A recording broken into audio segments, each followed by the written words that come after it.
Well, as you mentioned, I mean, the initial onslaught in the last few weeks saw loyalist forces basically enter the Ghouta from the eastern side, and it seemed as if they were going to cut it into two parts. But then yesterday, they took over the town of Nasraba. This is a town in the center of the Ghouta, towards the center of the Ghouta. There is a major link between Douma and Harasti. These are other major towns within the Ghouta. And when the Syrian army took that town, that meant that the whole area was divided into three different parts, as you mentioned.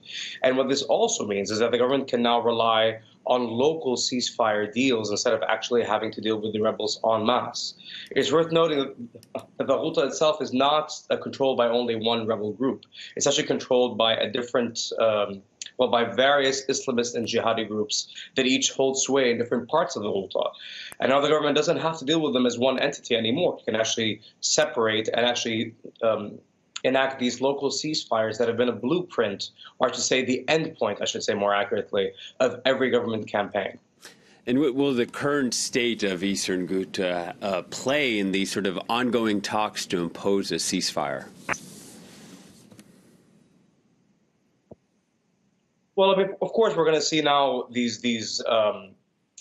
initiatives to actually bring in the local people in the different municipalities of the Ghouta. In fact, we've already seen that kind of pressure being exerted on the rebels already to leave.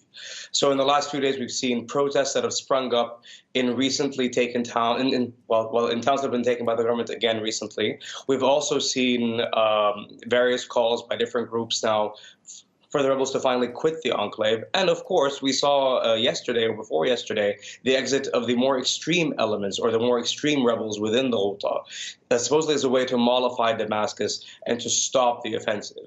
But the fact is that the government right now will not stop this offensive. I mean, at this point, it has basically won, and it intends to take back the Ghouta and secure the entire area, because basically this will finally give it the chance to secure all of the surrounding areas around Damascus. And therefore, this is something where the government just will not stop. It's going to go on and take all the enclave, no matter what rebel group is in front of it. And now, with this offensive dividing it into three parts, it's almost there. All right. Thank you, Nabi. Nabi Boulos reporting from Beirut.